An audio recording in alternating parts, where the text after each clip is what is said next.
My fellow citizens, today we celebrate the mystery of American renewal.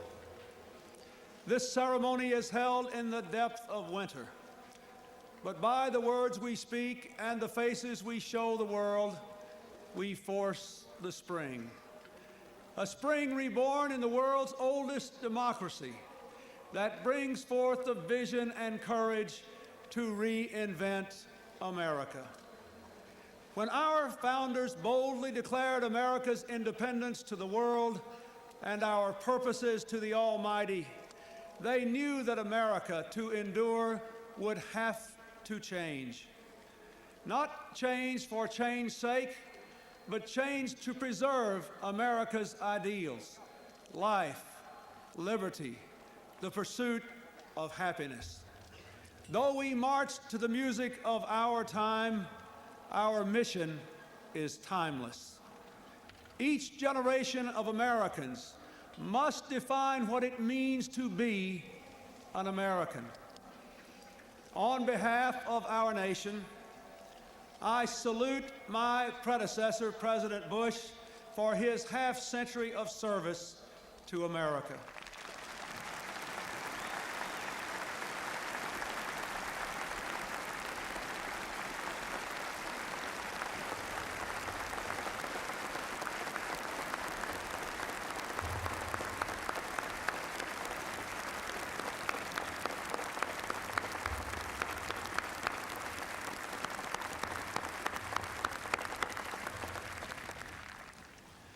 And I thank the millions of men and women whose steadfastness and sacrifice triumphed over depression, fascism, and communism.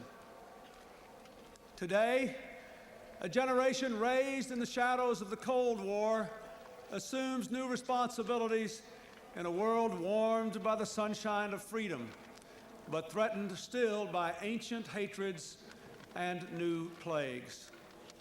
Raised in unrivaled prosperity, we inherit an economy that is still the world's strongest, but is weakened by business failures, stagnant wages, increasing inequality, and deep divisions among our own people. When George Washington first took the oath I have just sworn to uphold, news traveled slowly across the land by horseback and across the ocean by boat. Now the sights and sounds of this ceremony are broadcast instantaneously to billions around the world. Communications and commerce are global. Investment is mobile. Technology is almost magical. And ambition for a better life is now universal. We earn our livelihood in America today in peaceful competition with people all across the earth. Profound and powerful forces are shaking and remaking our world. And the urgent question of our time is whether we can make change our friend and not our enemy. This new world has already enriched the lives of millions of Americans who are able to compete and win in it. But when most people are working harder for less, when others cannot work at all, when the cost of health care devastates families and threatens to bankrupt our enterprises great and small, when the fear of crime robs law-abiding citizens of their freedom, and when millions of poor children cannot even imagine the lives we are calling them to lead, we have not made change our friend. We know we have to face hard truths and take strong steps, but we have not done so.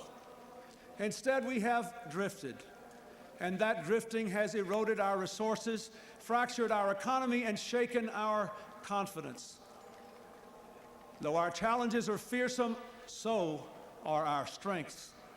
Americans have ever been a restless, questing, hopeful people, and we must bring to our task today the vision and will of those who came before us.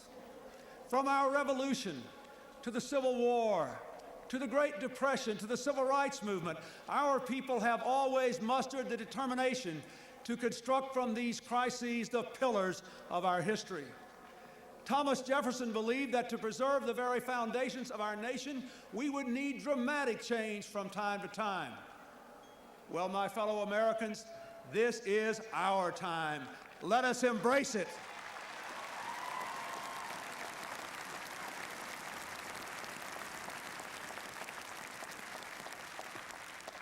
Our democracy must be not only the envy of the world, but the engine of our own renewal.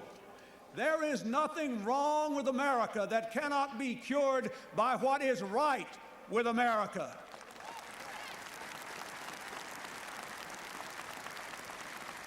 And so today we pledge an end to the era of deadlock and drift, and a new season of American renewal has begun.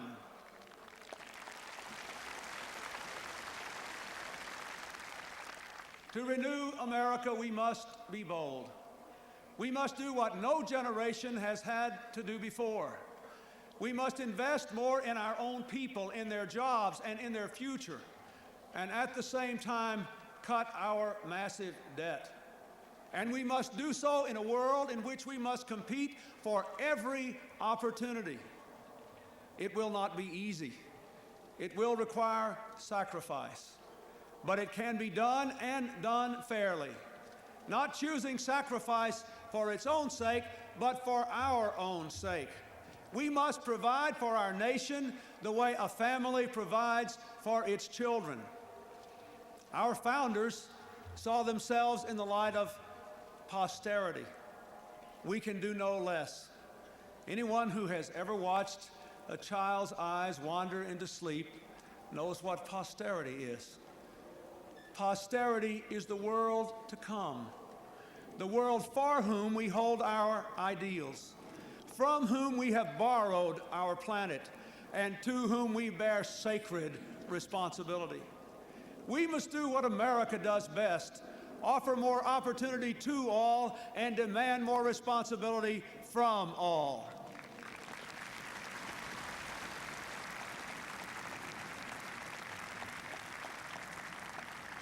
It is time to break the bad habit of expecting something for nothing from our government or from each other. Let us all take more responsibilities, not only for ourselves and our families, but for our communities and our country. To renew America, we must revitalize our democracy. This beautiful capital, like every capital since the dawn of civilization, is often a place of intrigue and calculation. Powerful people maneuver for position and worry endlessly about who is in and who is out, who is up and who is down, forgetting those people whose toil and sweat sends us here and pays our way.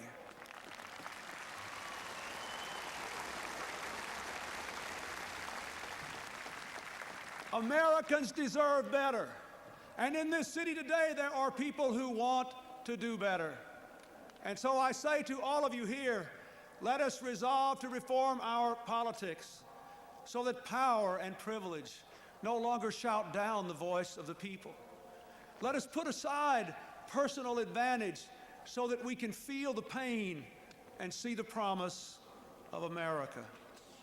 Let us resolve to make our government a place for what Franklin Roosevelt called bold, persistent experimentation, a government for our tomorrows, not our yesterdays. Let us give this capital back to the people to whom it belongs.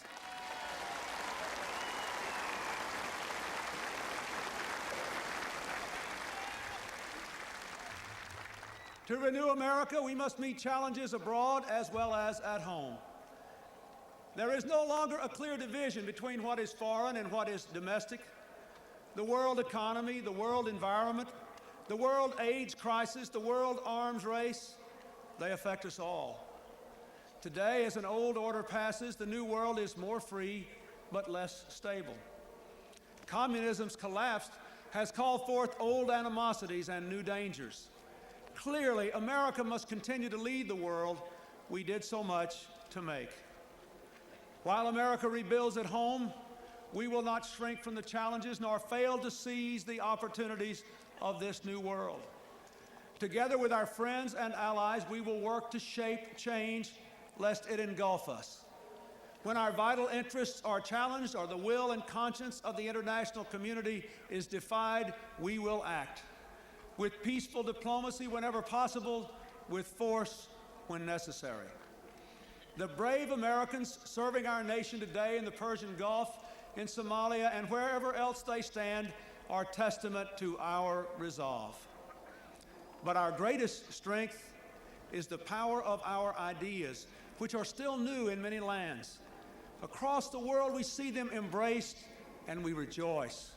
Our hopes, our hearts, our hands are with those on every continent who are building democracy and freedom. Their cause is America's cause. The American people have summoned the change we celebrate today. You have raised your voices in an unmistakable chorus.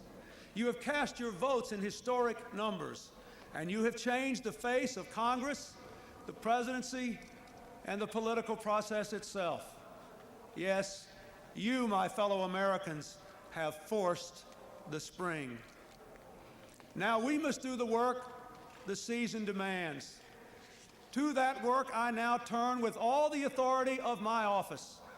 I ask the Congress to join with me. But no president, no Congress, no government can undertake this mission alone. My fellow Americans, you too must play your part in our renewal. I challenge a new generation of young Americans to a season of service, to act on your idealism by helping troubled children, keeping company with those in need, reconnecting our torn communities. There is so much to be done. Enough indeed for millions of others who are still young in spirit to give of themselves in service too. In serving, we recognize a simple but powerful truth. We need each other, and we must care for one another. Today, we do more than celebrate America. We rededicate ourselves to the very idea of America, an idea born in revolution and renewed through 2 centuries of challenge, an idea tempered by the knowledge that but for fate, we, the fortunate and the unfortunate, might have been each other, an idea ennobled by the faith that our nation can summon from its myriad diversity the deepest measure of unity, an idea infused with the conviction that America's long, heroic journey must go forever upward. And so, my fellow Americans, as we stand at the edge of the 21st century, let us begin anew with energy and hope, with faith and discipline, and let us work until our work is done. The Scripture says, and let us not be weary in well-doing, for in due season we shall reap if we faint not. From this joyful mountaintop of celebration, we hear a call to service in the valley. We have heard the trumpets. We have changed the guard. And now, each in our own way, and with God's help, we must answer the call. Thank you, and God bless you all.